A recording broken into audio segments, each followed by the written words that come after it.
Nigerians are back to slavery moment. We are back to where we were in 1998 after the death of General Sani Abacha when PDP was formed. Alhaji Sule Lamido says, can you imagine? So now in Tinubu's government we are now back to era of slavery. Okay. What about the 8 years of Buhari in power and you guys were enjoying life? Were we not in the era of slavery then? We were. I tell you the truth, right from 2015, when Buhari came to power, we have been in era of slavery under APC government till today. So let's not be particular about Tinubu own. Even Buhari own was the worst. But Buhari laid the fresh foundation for fresh slavery against Nigerians, and Tinubu has promised to continue from where Buhari stopped. So that is what everybody is experiencing. So this issue of slavery is not, Tinubu is championing it and continuing from where Buhari stopped. Buhari started it, and they founded it very well for Tinubu to follow. So that is my take. But then let's go into Sule Lamido's statement here and understand his perspective in addition. So in an interview with This Day correspondent, the former two-time governor of Jigawa State, Alhaji Sule Lamido, spoke about the developments in the ruling Non-Progressive Congress APC and the main opposition People Democratic Party PDP with an emphasis on the need to unite Nigerians in search for a new leadership ahead of the 2027 general election in the country. And while he was reacting to claims that his party, the People Democratic Party, is going steadily into an extinction, Sule Lamido says he feels highly agitated, highly concerned about events today in the country and not in his party alone. He said our national security, our national economy, our national stability, our national cohesion, that bond of brotherhood and sisterhood have all gone. We are back to where we were in 1998 after the death of General Sani Abacha when People Democratic Party was formed.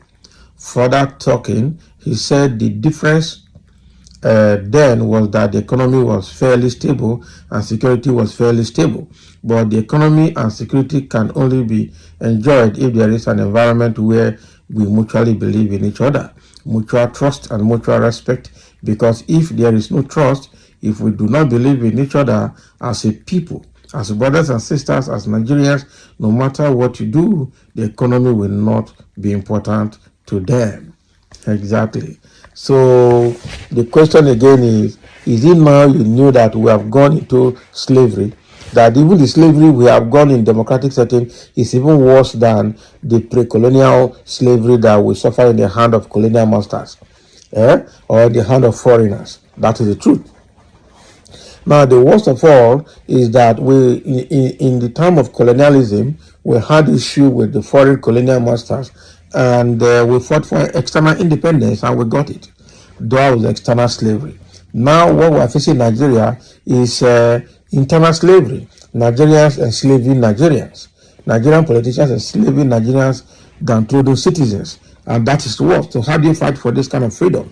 What kind of independence do you call this now? And how do you get this kind of independence? That is the question now. Because for there to be independence or freedom from this kind of internal slavery, there has to be very serious internal agitation. And there has to be probably internal fight. That is the truth. And that is the only way there can be internal slavery. And if the system gets agitated and they get rid of the people that are actually holding the rest of Nigerians to ransom because of their political power and the federal might, I think that is when the freedom will come. But how will it come? Because all the resources needed to correct the situation are in the hand of these slave masters, the so-called Nigerian politicians, the internal slave masters. That is it. So it is actually not a very good experience that Nigerians are having in the hand of politicians. In fact, that is the reason people are running out of the country.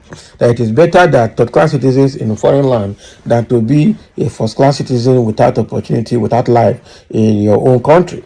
Because what Nigerian government has done and what Nigerian politicians have done is take away every right of survival from every Nigerian. And the only way to get it back is going to be by force, I tell you the truth. And the more they are empowered, the more they are tightening the noose, strengthening their grip over Nigerians and ensuring that Nigerians don't have air to breathe.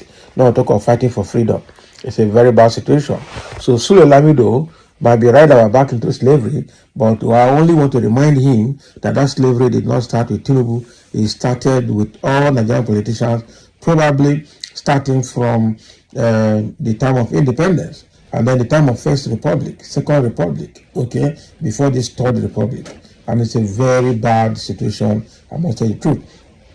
We suffered in the hand of military, then entered into the Civil War. After Civil War, suffered in the hand of military again, entered again the Second Republic. That was during Shagari's turn of 1979, and that didn't last long. Military took over again, and we entered into another slavery in the hand of the military, starting with this Buhari, into Babangida, into Abacha, and ended with Abacha'S.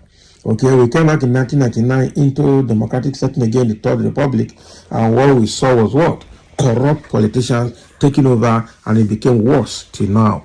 So how do we get out of this hook? Only God will help us, deliver us. But I tell you, this one is going to be a combination of prayer and action, because the slavery that we're into is not a joke. It's worse now than it was before. Okay. So now somebody is trying to make a comment here and said, an idiot. After the money you and your household stole from Jigawa State, after all the money you and your house stole from Jigawa State, you lead a gang of robbers in the name of what? Getting freedom, a family, or whatever you call yourself. Okay? So the thing here is that Sule Lamido is part of the problem. That is another perspective to this issue.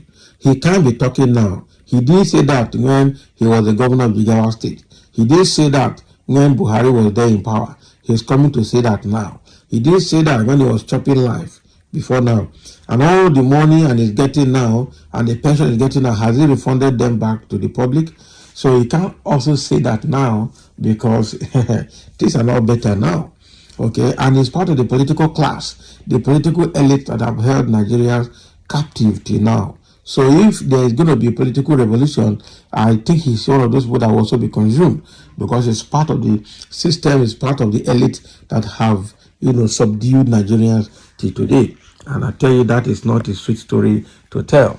So Sule Lamido need to go and rest. Sule Lamido should better, keep calm if he doesn't have anything to say. Because what he's saying now is likely going to infuriate people. It's likely going to make people very angry. You can't say that Nigerians are back to the era of slavery. On that Tinubu. Meanwhile, when Buhari was there for 8 years, you didn't say anything. You were enjoying life. Okay, and pre-Buhari era too, you've been in politics and you never said anything. Probably because you are becoming politically irrelevant by the day, and now you are beginning to talk to the sensibility of Nigerians, and that is not acceptable. Nigerians are wiser now than they were before, and they know when somebody is trying to abuse their sensibilities. So let's be cautioned. Thank you for listening, and then let's have your comments.